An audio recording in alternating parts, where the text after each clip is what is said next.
Los saludamos, amigas y amigos de Canal UCR, este medio televisivo que se paga parcialmente con los impuestos que recaudan los habitantes, más bien el Ministerio de Hacienda de los habitantes de este país, para decirlo correctamente, y la parte que no logran recaudar pues se va de fiado. Hoy no hablaremos de un tema local, sino que tenemos otra vez el placer de tener con nosotros al profesor universitario Eduardo Ulibarri, ex embajador y un montón de otras cosas que no diré para no quitarle tiempo a su exposición, y nos va a hablar sobre las elecciones en un país en el que él vivió algo así como 3,5 años y que por las razones obvias le ha dado seguimiento en su ejercicio periodístico y en su ejercicio de consultor internacional, las elecciones en Estados Unidos, de las cuales él hablará una vez que el canal lo invite a que lo haga. Regresamos.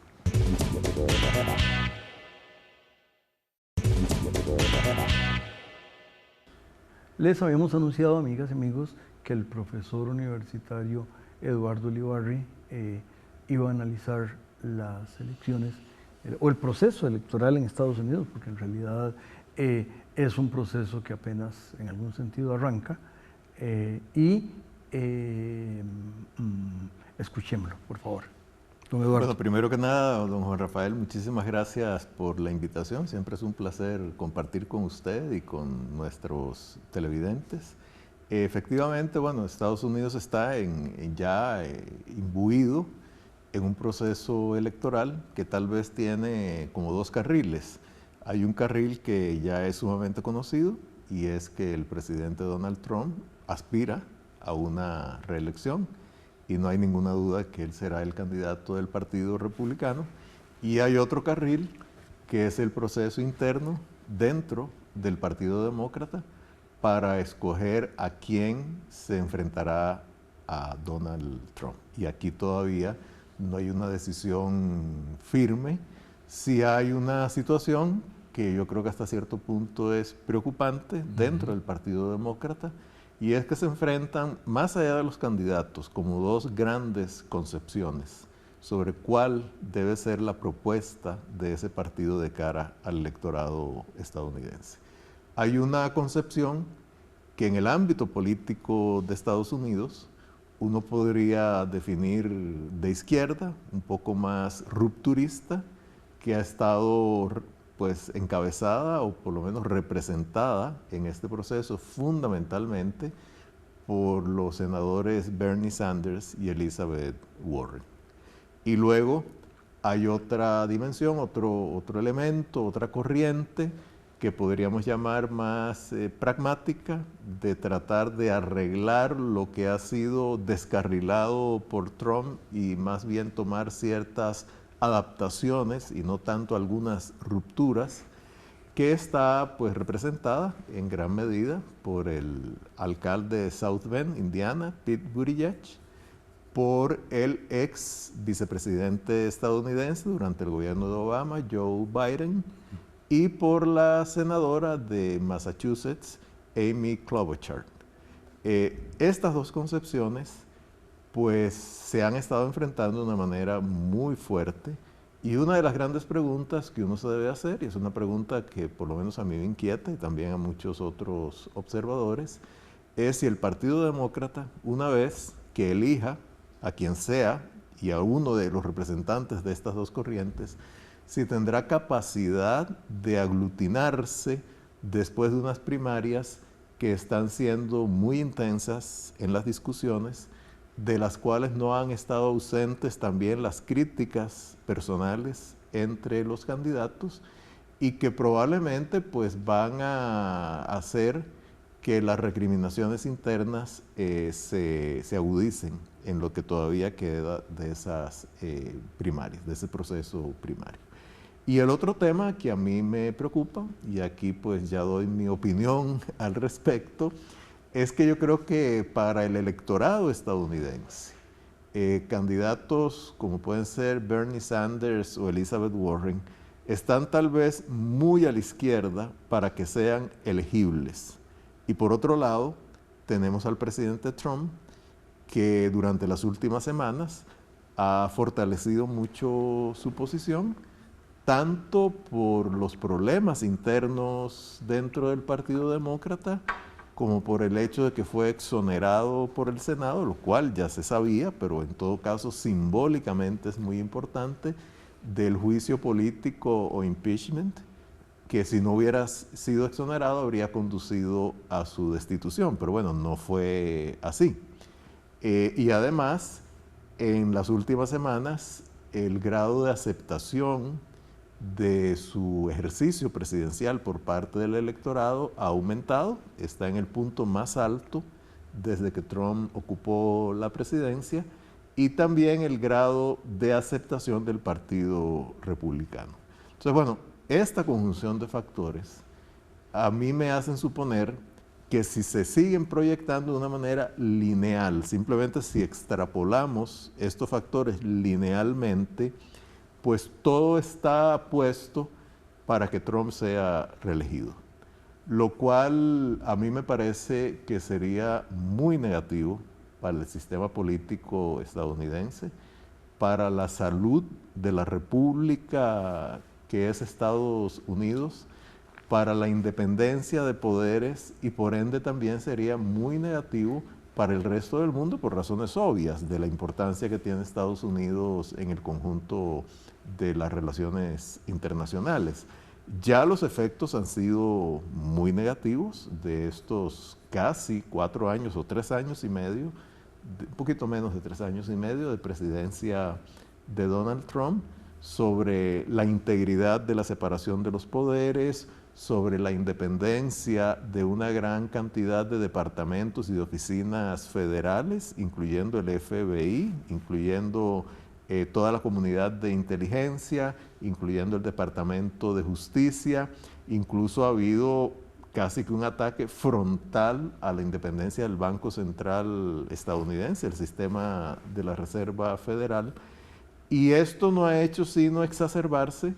desde que Trump fue exonerado en este impeachment o juicio político en el Senado. Y yo me temo que si él ganara un segundo mandato, como todo parece indicarlo en este momento, pues que esas tendencias que ya ha demostrado y que ya ha transformado en una serie de decisiones muy negativas, no harán sino acentuarse. Y esto puede ya erosionar de una manera irreversible, y yo creo que ya algo de esto ha sucedido, los fundamentos de, digamos, de la Unión estadounidense, el sentido republicano de ese país, que si bien es cierto, todavía pues muestra una gran fortaleza institucional, y además el carácter federal de esa unión hace que cada estado pues tenga una capacidad de acción, de iniciativa, incluso de legislación muy importante, pero sin embargo, desde el punto de vista nacional y en la proyección internacional de Estados Unidos, donde el presidente tiene un grado de autoridad, de autonomía y de poder muy grande, pues sí ha tenido todavía efectos más negativos. Hay un tema, Eduardo, en días recientes fue el discurso del Estado de la Unión, y se dieron 2 hechos de incivilidad que no es muy usual en esa sociedad que de alguna manera proviene de, como dicen ellos, los padres fundadores, lo que eso debe traducirse mejor en español, pero que un caballero no salude a una dama que además es la líder del Congreso, ostensiblemente, porque no fue que saliendo de una sala adjunta, no, sino que frente a todo, y luego que esta dama tal vez como reacción o tal vez como fuera, partiera esos actos en algunos países de Centroamérica, y no diré cuáles, y otros países en el mundo, no llama la atención porque ocurre, pero preocupa o por lo menos llama la atención en este clima de una nueva situación, y asociado con eso es muy posible que si gana, obtenga, quien quita que mayoría en las dos cámaras. Entonces, dígalo usted, porque yo soy, usted es el experto. Vea, yo creo que la palabra que usted utilizó, el calificativo de incivilidad, es muy correcto, pero tal vez se queda corto, ¿verdad? Realmente ambos hechos, que están indudablemente concatenados, son de una extrema seriedad, porque revelan el grado de polarización, de crispación, de intolerancia del cual se ha hecho presa el sistema político estadounidense. Y si bien es cierto, en estos dos actos de incivilidad hubo dos protagonistas. Por un lado, el presidente, al negarse a tomar la mano que le había extendido la presidenta de la Cámara de Representantes, la demócrata Nancy Pelosi, y luego ella, al final del discurso, cuando rompe el texto de ese discurso. O sea, ambos fueron protagonistas, pero en realidad esta polarización que ya se ha venido construyendo incluso desde mucho antes de Trump, ha sido exacerbada por él. Y bueno, y en la eventualidad de que él gane, y reitero que es muy posible, y de que pudiera controlar ambas cámaras del Congreso, la Cámara de Representantes y el Senado, pues ahí sí que los efectos serían, creo yo, y no quisiera ser yo un agorero, pero creo yo que serían devastadores sobre la integridad de la democracia estadounidense. Porque por otro lado se ha puesto de manifiesto que el Partido Republicano ya se ha entregado a Donald Trump. O sea, no es un partido que tiene vida propia, es un partido que está sometido totalmente a los designios, incluso muy arbitrarios, del presidente, donde hay una especie de rendición a los peores exabruptos y muy severas decisiones negativas que ha tomado el presidente. Y yo creo que de eso fue reflejo no solo, digamos, de la incivilidad de la polarización, estos dos hechos que usted señala, sino del sometimiento del Partido Republicano al presidente, el hecho de que en su propio discurso de rendición de cuentas sobre el Estado de la Unión, que fue el 4 de febrero,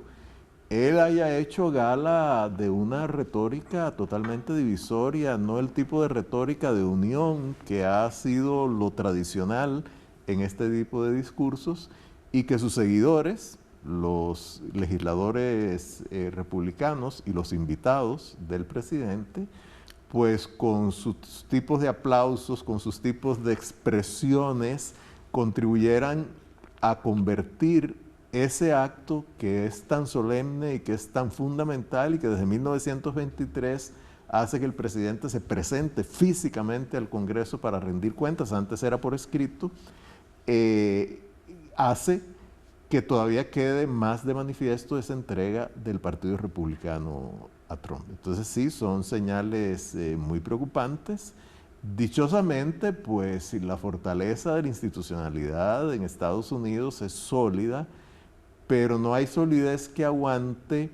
una acción deliberada desde la presidencia con un partido que está entregado a esa presidencia y con la eventualidad de que esa presidencia o ese partido no solo controle el Senado, como ocurre en este momento, sino también la Cámara de Representantes. Continuamos. Entonces ahí, como se dice, sería mesa gallega. Continuamos, don Eduardo, una vez que el canal nos invite a hacerlo.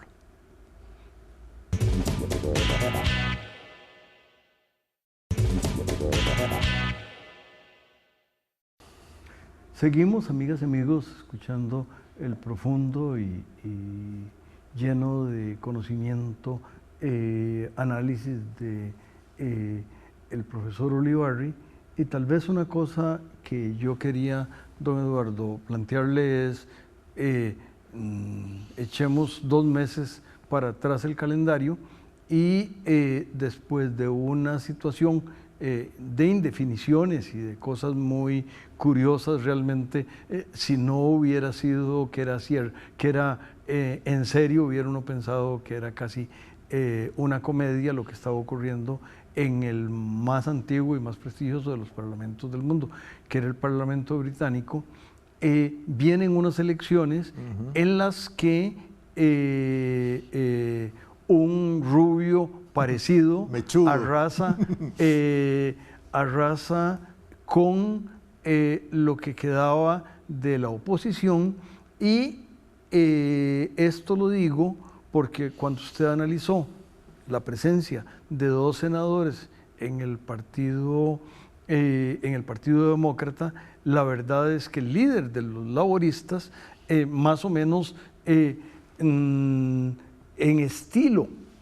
porque incluso en eso, y en ideas, coincide mucho con estos 2 senadores, en primer lugar, y en segundo lugar, me parece a mí que se da otro problema, y escuchaba un análisis en México,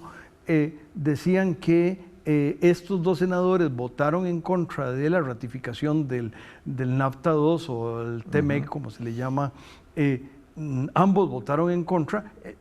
porque efectivamente es como ellos perciben el mundo, pero además algunas de las ideas de estos señores y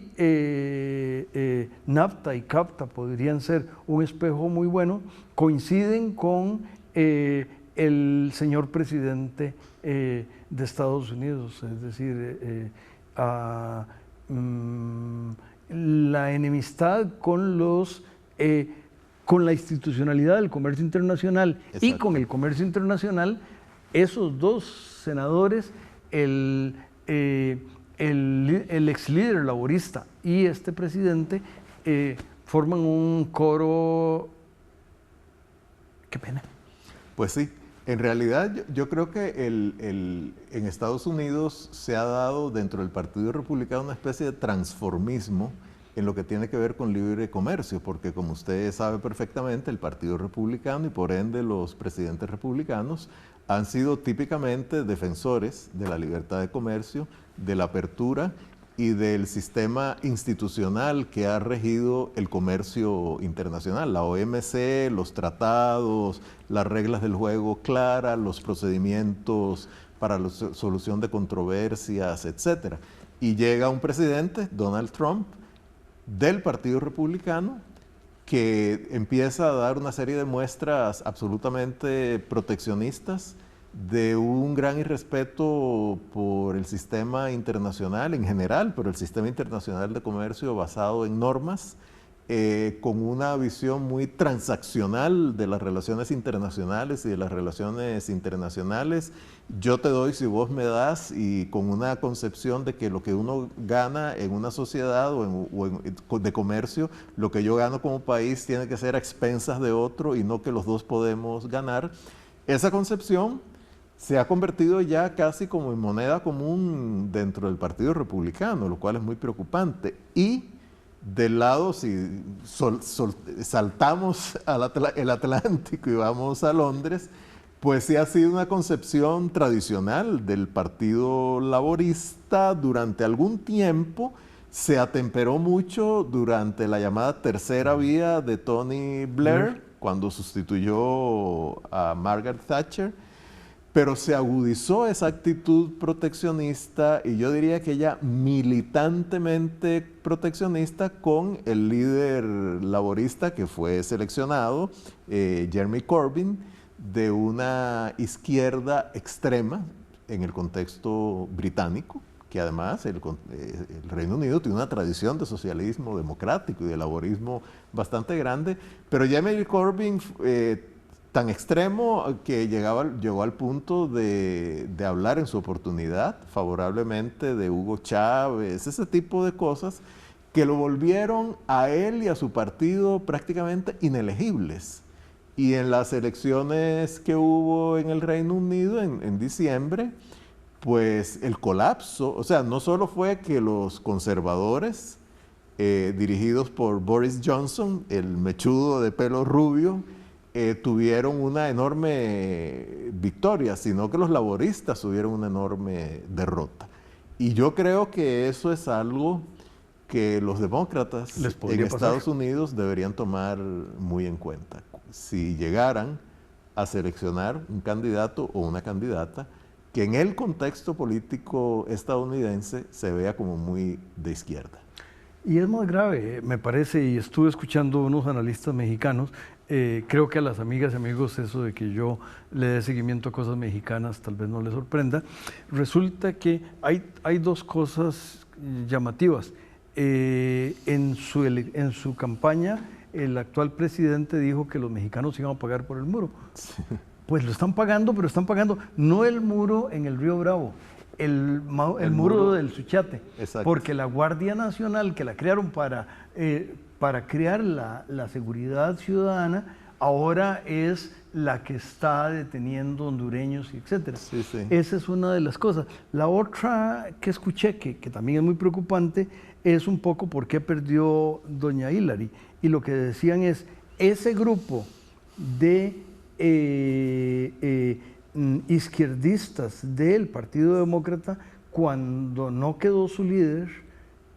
prefirieron votar por el Partido Republicano, algunos de ellos, que votar por la señora Clinton. Y entonces, por lo menos en esa visión de esos analistas mexicanos, parte de la razón por la que, aunque ganó las elecciones en voto electoral, no le alcanzó para ganar el colegio electoral, y eso fue hace 3 años. Sí. Ahora todo es peor. Yo esta última interpretación de los analistas mexicanos no la comparto realmente. Yo no creo que haya sido para nada significativo la cantidad de electores que, digamos, dentro del Partido Demócrata, que se inclinaban por Bernie Sanders, a quien Hillary Clinton derrotó en las primarias, que decidiera entonces casi que como una especie de rechazo, de vendetta, votar por Donald Trump. No creo que haya sido significativo. Usted ya dijo, lo cual se ha comentado mucho, Hillary Clinton ganó el voto popular.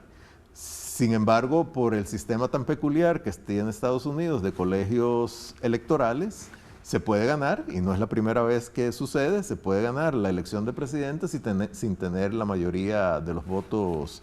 populares, de la votación popular. Y aquí lo que hubo fue un manejo muy cuidadoso, muy meticuloso, muy frío, muy calculador, muy manipulador por parte de los estrategas de Trump, de los electorados en estados que eran clave, donde las diferencias entre Hillary Clinton y Trump eran muy limitadas, por ejemplo, Wisconsin, Pensilvania, Ohio, que al ser ganados por Trump, le dieron la mayoría de los votos de los colegios electorales. Entonces esto explica en gran medida su triunfo. También el hecho de que Hillary Clinton, si bien es cierto, yo creo que tenía el perfil para ser una gran presidenta, era una mala candidata, porque era casi que una máquina racional y no generaba empatía. Además, pues levantaba muchos anticuerpos por sus relaciones con los sectores financieros, por eventuales o por lo menos acusaciones de conflictos de interés, etcétera. Entonces todo esto contribuyó. Ahora, proyectándonos a las próximas elecciones, y que no lo hemos mencionado, también aquí hay un tema clave que es la economía. Hasta el momento, si bien es cierto, sobre fundamentos bastante endebles, y casi que como parte de una especie de burbuja de crecimiento creada por las exoneraciones de impuestos, la economía ha venido creciendo a tasas que por lo menos para Estados Unidos, un país desarrollado, son bastante saludables, aunque han venido bajando un poco. El desempleo está en un récord histórico de reducción. los ingresos por empleos han venido mejorando, no muy dinámicamente, pero han venido mejorando. Entonces, claro, esto le da a grandes sectores del electorado, sobre todo sectores de ingresos medio bajos y bajos, la sensación de que efectivamente el gobierno de Trump los ha beneficiado. Y si esto se mantiene, y es muy difícil que de aquí a noviembre pueda haber un cambio abrupto, lo que puede haber es una tendencia a la reducción, que esos electores también sean favorables a reelegir al presidente, sobre todo si lo que tienen delante es alguien que está proponiendo un cambio radical en una serie de aspectos de la economía estadounidense, aunque no los pudiera llevar a la práctica, ¿verdad? Porque los bloquearía el Congreso. Si fuera un candidato o una candidata más moderado o moderada, creo que ahí habría todavía más posibilidades de competencia y eventualmente de que Trump no ganara la presidencia. Un último minuto, Eduardo.